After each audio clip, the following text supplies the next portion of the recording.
the funny thing about it is all the things that we really do as an actor, we automatically do at different times in our life naturally.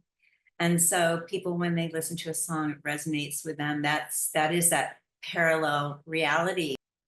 Well, it's so perfect, honey. And just to say, so in the book, I have the what it's called is the revolutionary send. So it's five elements of voice technique and five elements of the acting tools that you're talking about that our mentor acting teacher gave us. I know you're going to talk about Susan Batson.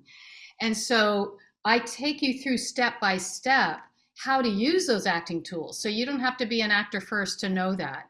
Because, and that's what changed my life, which is another story I'd be happy to tell you. Oh my gosh, we have so much. We might have to do a part two. I think so, Yeah, exactly. do a part two, like after everybody starts doing their singing and gives us some feedback. Yeah, I love that. So yeah, so that leads me to the next question, bringing up Susan Batson. So interesting story. A lot of my viewers don't really know that I'm a professional actress. Oh, and you are good, man. You are a beautiful, amazing actor. Incredible. Thank you, Merritt. So I was in New York and it was about 2009, and I was asked by Susan Batson, who is our mutual great mentor. And she asked me to do a show, part of a biographical series where I played Anne Margaret back in the 1960s era. And when she asked me to be a part of the show, I was like, yes. And then the next day I saw her and she said, "Oh, by the way, I forgot to ask you, do you sing and do you dance?" And I was like, I will. I will. Yes, I can, but I will get some help with that. And she is the one that introduced me to Mary. So I went to Mary. We started working together. And then again, another thing my viewers don't really know about me is what I experienced as another traumatic incident in my life that you didn't know about until we started working together. And the reason this is kind of the catalyst for wanting to bring this subject into the series that we're doing here is that I had a lot of physical challenges. Was in a very bad motorcycle accident in 2004 with two broken knees, two broken ankles, compound fractures, 11 surgeries, et cetera, et cetera, et cetera. And that was 2004.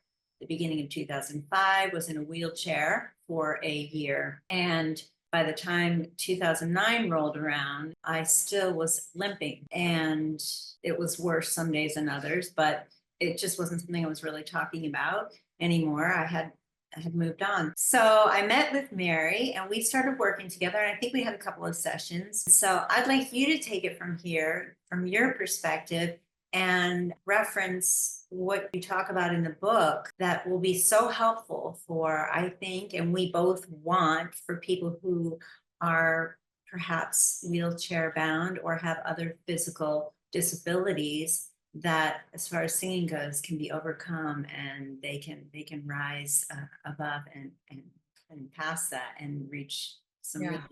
high levels of being inspired. Well, and your story is in the book. It was really inspiring to me. So just to say, I have other students who are in wheelchairs, and you're able to sing, absolutely. But what was interesting was when you walked in, you know, beautiful. You've got these gorgeous gams. You've got such a beautiful face and just stunning. And so we started working. And the first three elements that are important for speaking, let alone singing, are breath, support, and resonance. So we had done the breath, which is what I call the inhale, and learning how the body works. So we were inhaling. And then we had to do what's called support, which is so important in singing. It's kind of like when we sneeze, achoo, your body does an action with the belly button moving in, which helps your vocal cords not hit together and get what are called nodules that doesn't damage your voice. So implementing the correct support is really, really important. And what's interesting, it's like a tree that you want the top up here to be nice and free, but just to show you, even just to show your viewers, there's an S exercise we do where the belly button swings in, something like you swing it in. So I was working with Carrie on that, with you on that, and it's also belly button down, like just getting in those gorgeous legs and having energy in the legs. And what I noted on Carrie was that it was, you had so much tension up here. It was like everything was locked up here and there was nothing, belly button down, had no energy. So it was kind of the opposite. And I said to you, Carrie, what's going on? You know, this is really tight. And then you shared with me about the motorcycle accident and that you had been in not only your operations, but had been in a wheelchair. And I said, this makes perfect sense. For all these years, your support, your legs were your arms and your shoulders and your upper body working that wheelchair. Now we've got to tell the body you are healed. And now this can release and will give the energy back to the super belly button, I call it, super belly button swinging in, and those legs so you can dance and walk in those legs with the energy that they were born with, but have had been sidetracked.